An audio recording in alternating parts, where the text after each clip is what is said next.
So hello guys, आज हम लोग क्या कहते हैं देखेंगे कि पवेट के लिए क्या क्या मैंने पढ़ा था और क्या क्या पढ़ने से आपके ज़्यादा नंबर रखते हैं और ये टॉपर्स क्या क्या अप्रोच फॉलो करते हैं पवेट्स का।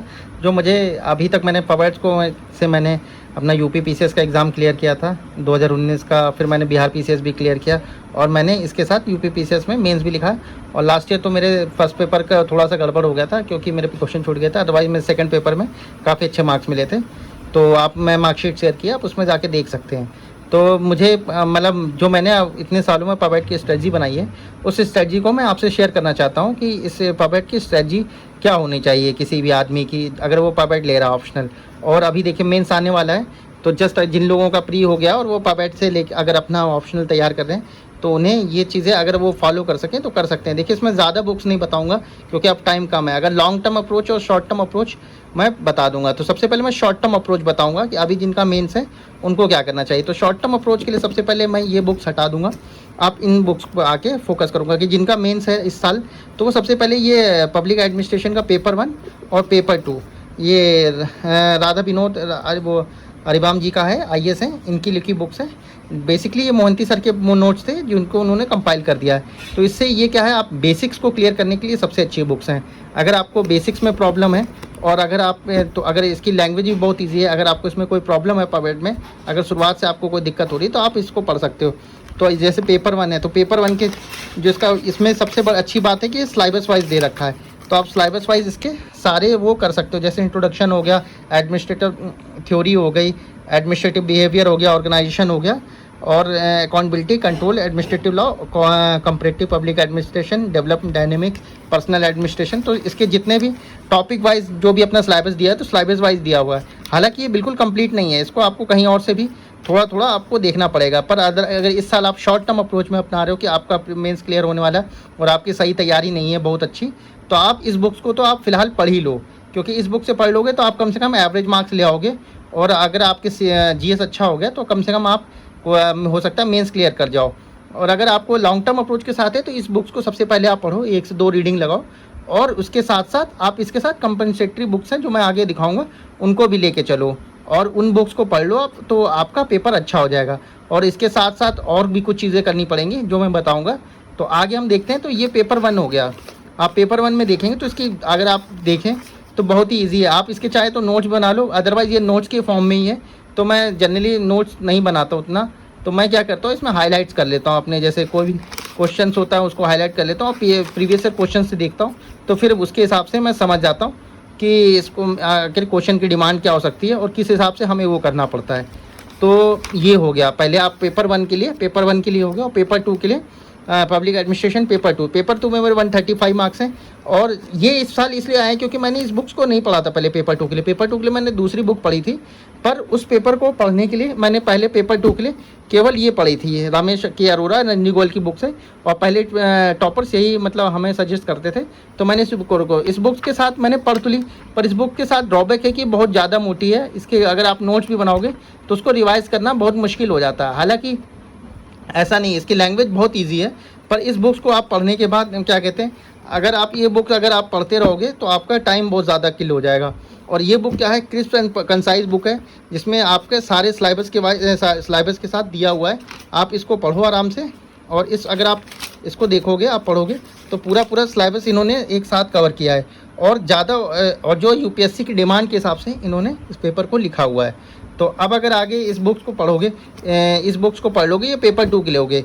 देखिए आज अब जब आप पवेट पढ़ते हो तो उसके लिए एक थिंकर्स बहुत ज़रूरी हो जाते हैं, क्योंकि थिंकर्स का बहुत क्रिटिकल रोल होता है। आपको थिंकर्स कहीं ना कहीं कोट करने होते हैं, डायरेक्ट इनडायरेक्ट क्वेश्चन आते हैं थिंकर से। पेपर 1 पेपर 2 हर जगह आपको थिंकर्स कोट करने होते हैं। तो इसके लिए एडमिनिस्ट्रेटिव थिंकर है अपनी, रविंद्र प्रसाद की बुक बोलते हैं, और ये ज़्यादातर सारे लोग पढ़ते हैं। तो इसमें आपको देखिए हर थिंकर है, तो आप थिंकर वाइज में देखिए। थिंकर्स के लिए पहले तो एक बार आपको एक रीडिंग लगानी ज़रूरी है।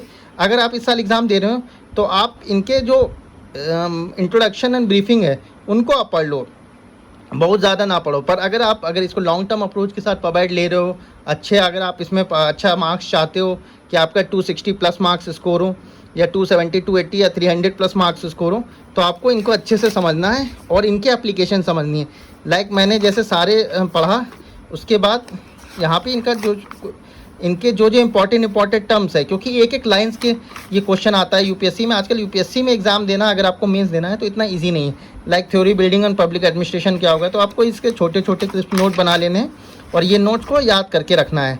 आप चाहे तो जैसे कि आप कौटिल्य का है या आपके कोई इंपॉर्टेंट हो गए, लाइकवाइज जैसे कि मॉडल ऑफ ब्यूरोक्रेसी, तो मैंने मैक्स वेबर का बना लिया था कि मैक्स मॉडल ऑफ ब्यूरोक्रेसी क्या होती है, इसके क्या क्या टाइप्स होते हैं, हर चीज़ के ऑर्डर क्या है। तो आप उनको अच्छे से कोड करोगे तो आपके मार्क्स अच्छे आने की हमेशा वो गुंजाइश रहती है। और देखिए, इसे हमेशा याद रखें कि यूपीएससी क्या होता है, हर साल थिंकर चेंज करता है। तो लास्ट ईयर जैसे जो थिंकर आए हैं, तो आप उस हिसाब से अंदाज़ा लगा लीजिए कि किसी थिंकर्स को, क्योंकि वो इम्पॉर्टेंट, क्योंकि वो इस लास्ट ईयर जो को थिंकर्स पूछे होंगे उसको चेंज करता है।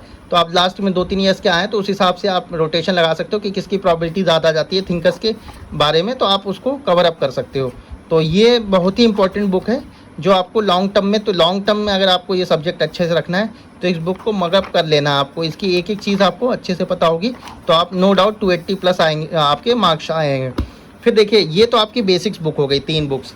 ये 3 बुक अगर जो भी इस साल एग्ज़ाम देना चाहते हैं तो अभी इन 3 बुक्स को रिवाइज़ कर ले 20 से 25 दिन। जिन्हें पढ़, अगर जो अभी तक सही से नहीं पढ़ पाए हैं, इस साल मेंस देना चाहते हैं, तो एटलीस्ट इन बुक्स को अच्छे से तो पढ़ लें, इन बुक्स को।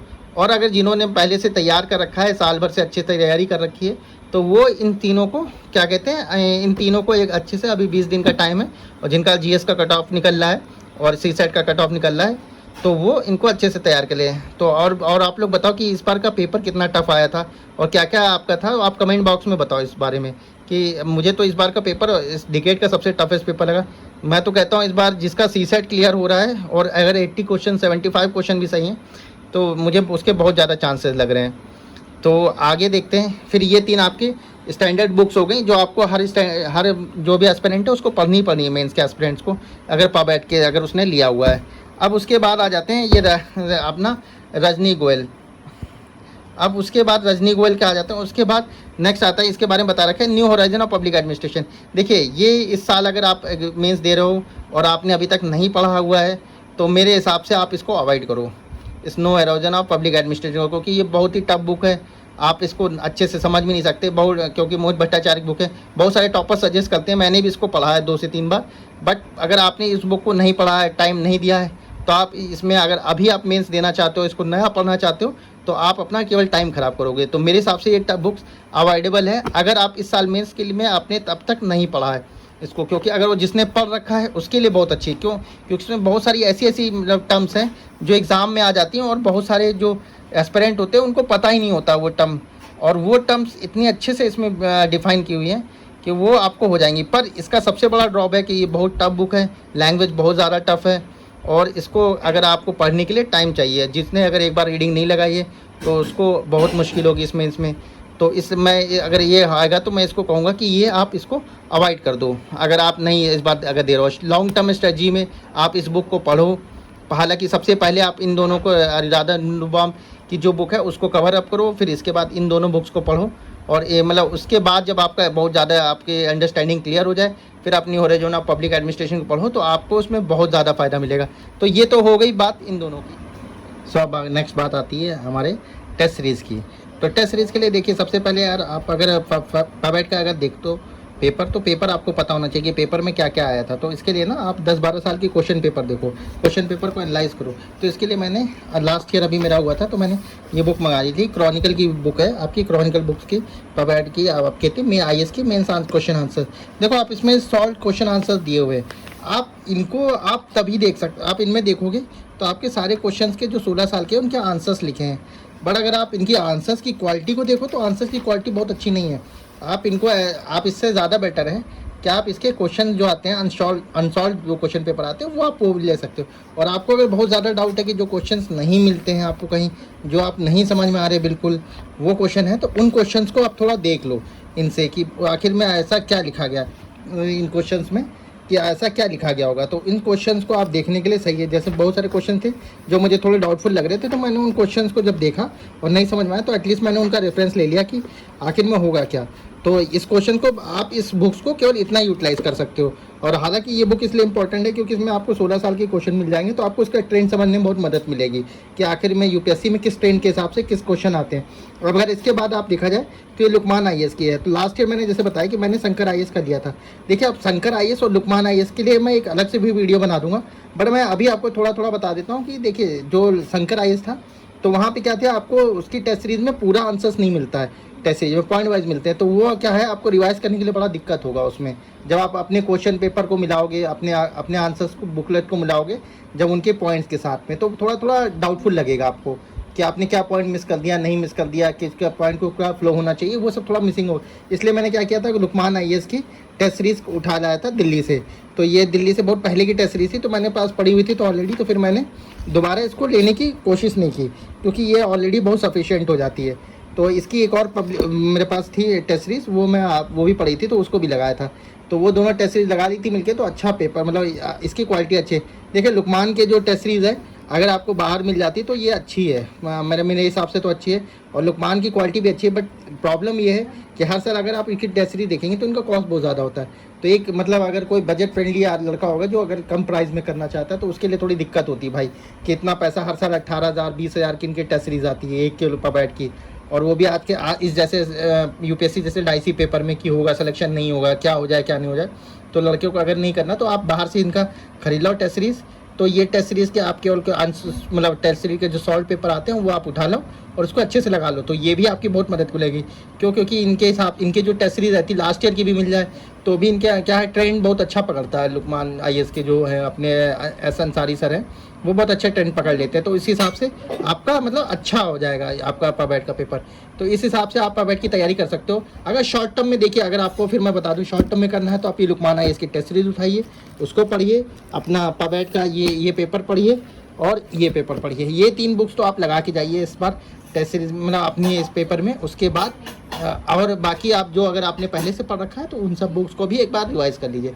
और आपको ये जो आप जल्दी से रिजल्ट आने वाला है तो मैं यही कहूँगा कि अभी टाइम है तो एथिक्स एंड ऑप्शनल को अच्छे से तैयार कर लिए। तो नेक्स्ट वीडियो मैं एथिक्स पे बनाऊंगा और जीएस के बारे में भी बताऊंगा कि जीएस के बारे में तो छोटी छोटी वीडियो बनाऊंगा, ज़्यादा लंबी ना हो ताकि।